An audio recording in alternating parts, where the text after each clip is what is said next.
좋은 아침입니다. 마지막 때에 일어날 일들에 대한 경고 우리 또 보도록 하겠습니다. 마가복음 13장 14절에서 27절 말씀입니다. 14절 멸망이 가증한 것이 서지 못할 곳에 선 것을 보거든 잃는 자는 깨달을진저 그때에 유대에 있는 자들은 산으로 도망할지니라. 15절 지붕 위에 있는 자는 내려가지도 말고 집에 있는 무엇을 가지러 들어가지도 말며. 16절 밭에 있는 자는 겉옷을 가지려고 뒤를 돌이키지 말지어다.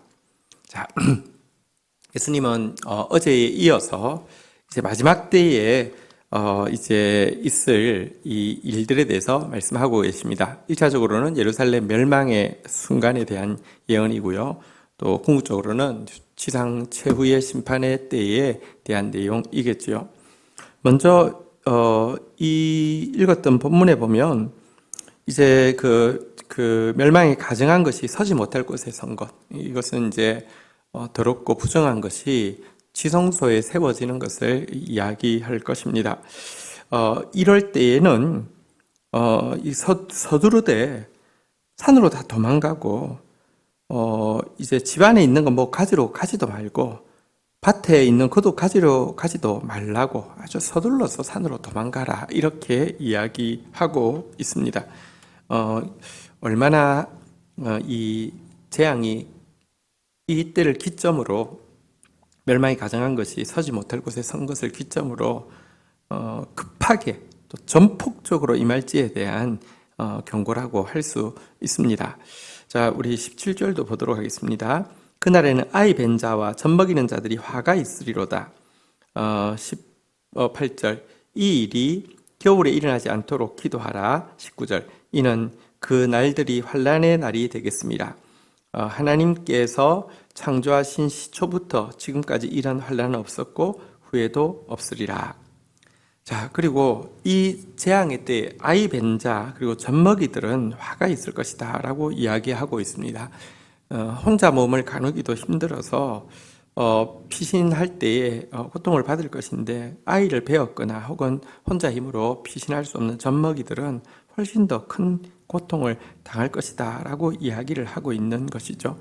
그리고 그렇기 때문에 이 일이 이제 피난해서도 생활하기가 힘든 생존하기가 힘든 겨울에 일어나지 않도록 기도하라, 중보하라 이렇게 예수님께서 가르쳐 주고 계십니다.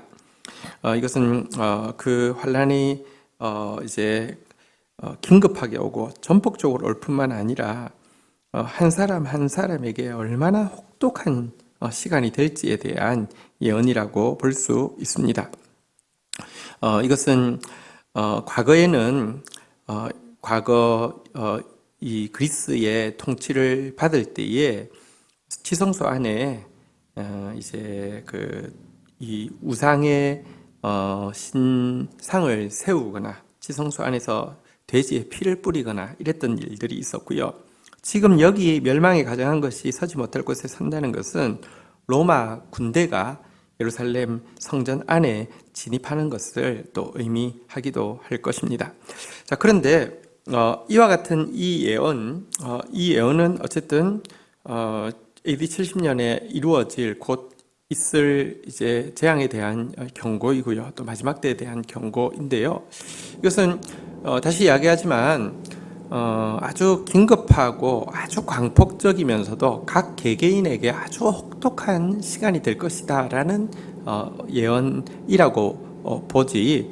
이것에서 뭐 예를 들면 하나하나의 뭐랄까요 비유적인 의미를 막 풀려고 하는 것 이런 것은 자칫 이 이단에게 틈을 줄 수 있는 것을 기억해야 합니다. 뭐 예를 들어 신천지 같은 데서는 아이 벤 자들, 젖 먹이는 자들이 왜 화가 있다고 했을까? 당연히 혹독한 시험이 왔을 때 여러분 우리나라도 전쟁 나면 전쟁통에 제일 피해를 보는 사람이 임산부나 어린 아이들 제일 이렇게 위험하지 않습니까? 그런 이야기인데요. 왜 아이 벤 자, 젖 먹이들의 화가 있다고 했을까? 여기 아이 벤 자, 젖 먹이란 기성교회 목회자들과 그 목회자를 따르는 신자들을 이야기한다. 그들은 뭐랄까 그 아이를 영혼을 이렇게 제대로 낳을 수 없고 또 그것들이 낳은 자들은 젖먹이 같은 상태에 있기 때문에 이들은 구원받을 수 없다. 이렇게 이야기를 합니다. 그러면서 진짜 젖을 먹이는 게 아니라 말씀을 먹이는 것은 이 성경의 비밀을 비유풀이로 다 꿰뚫은 이만희가 임산부가 아니라 장성한 목자다. 그리고 그를 따르는 자들만 장성한 신자다. 그런 식으로 이야기하는데요. 뭐 일고의 가치도 없지요. 여러분 성경이 무슨 뭐 비유풀이라는 뭐 퍼즐 가지고 뭐 이걸 해서 해석할 수 있다? 그런 존재가 뭐 자기다.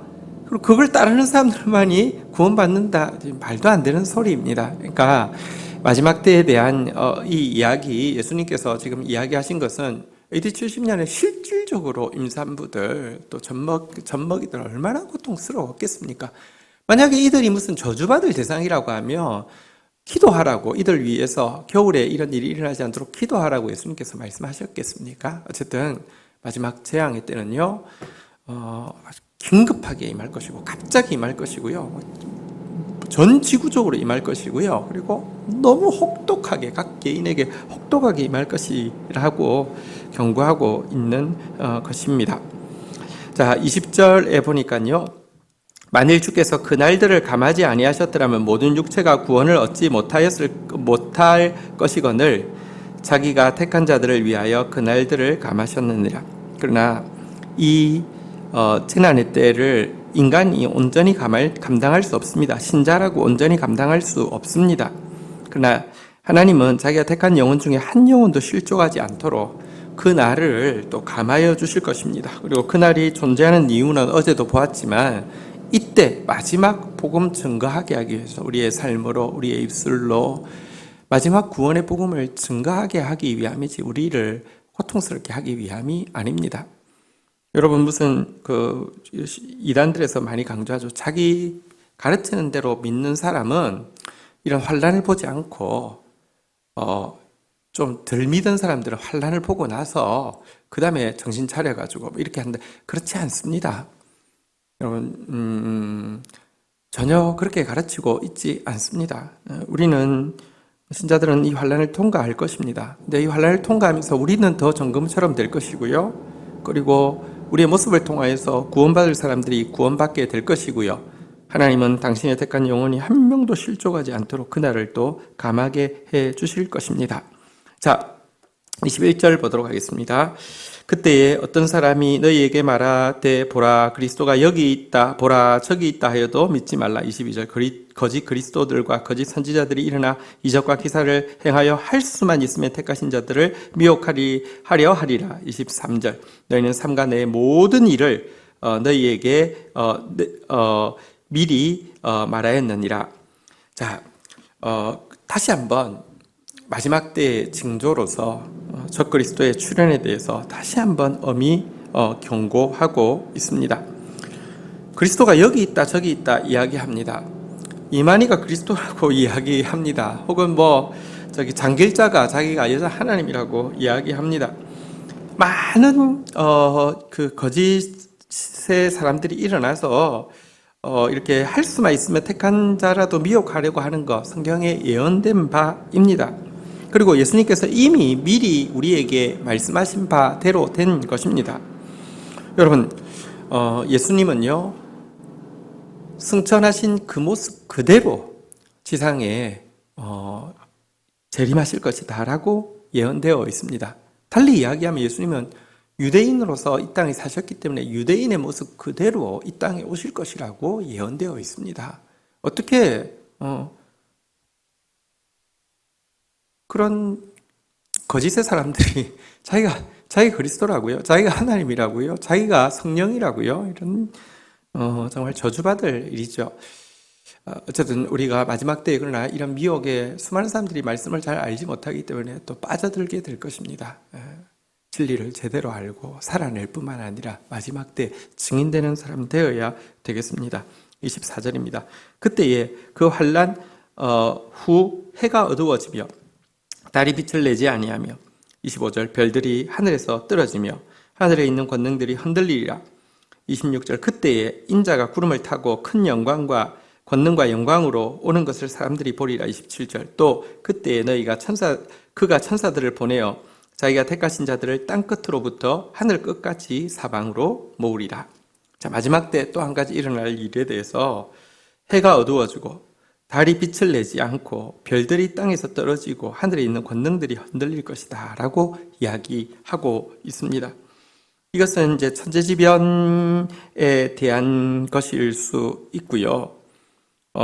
우주적인 혼란 상태가 올 것에 대한 이야기이기도 합니다. 마지막 때에는, 진짜 지상 최후의 심판의 때에는 우주적인 또 혼란의 시간이 있을 수 있습니다.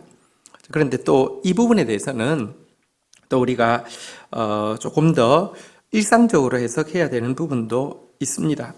어거스틴은 이 부분에 대해서 이렇게 주석을 했습니다. 세상 끝날에 진리의 빛이 퇴색하여 많은 이들이 신앙을 잃어버리고 교회가 그 역할을 감당하지 못하게 될 것에 대해서 이야기하는 것이다 라고도 이야기했습니다. 혹은 여기 하늘의 해, 달, 별들이란 변함없이 그 자리에 있을 것으로 여겨지는 것인데요.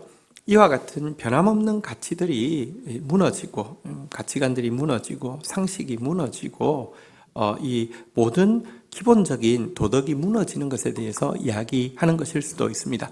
마지막 때 인간성의 극단적인 죄성의 모습을 보여줄 것에 대해서 이야기하는 것일 수도 있습니다. 어쨌든 이와 같은 일들이 마지막 때 일어날 것입니다. 우주가 흔들리게 될 것이고요. 교회가 교회 역할을 감당하지 못할 것이고요. 기존의 질서, 권위, 도덕, 이와 같은 모든 것들이 다 무너져 버리는 인간성의 극단의 모습을 볼 수도 있습니다.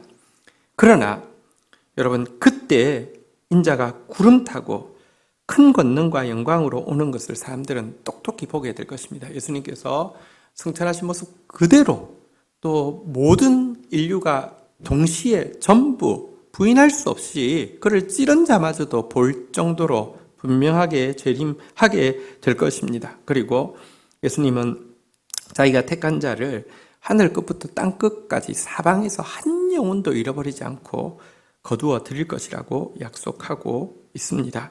이것이 우리의 믿음입니다. 이것이 우리의 담대함입니다. 그리고 이 약속이 있기 때문에 헛된 것에 마음 빼앗기지 않고 영원한 것을 향해서 오늘도 달려가는 순례자로 살아야 하는 것입니다. 주신 말씀 붙잡고 제가 기도하며 나가도록 하겠습니다. 주님, 마지막 때 환난은 급격하게 그리고 전폭적으로 그리고 아주 맹렬하게 일어날 것이라고 예언되어 있습니다. 그러나 주님, 이 환난을 통하여서 우리는 정금과 같이 될 것이고 이 환난을 통하여서 복음을 전파하게 될 것이고 주님은 이 환난의 때를 감하여 주심으로 말미암아 우리가 능히 감당하리라고 약속하셨습니다. 환난을 두려워하는 자가 아니라 주님의 임재를 또 예비하는 자 되어질 수 있도록 재림을 예비하는 자 되어질 수 있도록 저희들에게 은혜를 더하여 주시기를 원합니다. 특별히 마지막 때에 적그리스도가 일어나서 수많은 영혼들을 미혹하려 할 것입니다. 진리에 바로 서 있는 자 되어지게 하여 주시옵소서. 진리로 영혼들을 살려내고 구원하는 자가 되어질 수 있도록 은총을 베풀어 주시옵소서. 마지막 때에 우주가 흔들리고 기존의 모든 질서가 흔들리고 또 교회가 빛을 잃을 때가 올 것입니다. 그러나 칠흑같이 어두울 때 새벽별이 더 빛나는 것처럼 하나님 빛을 잃고 있는 이때에 우리에게 진리를 주셨사오니 진리의 빛을 환하게 비추는 자 되어지게 하여 주시옵소서. 그래서 인자가 구름 타고 큰 권능과 영광으로 임하실 때 가장 기쁘게 주님을 영접하는 저희들 되어질 수 있도록 정말 마지막 때를 준비하는 자답게 살 수 있도록 은혜를 더하여 주옵소서. 예수 그리스도의 이름으로 기도 올립니다. 아멘.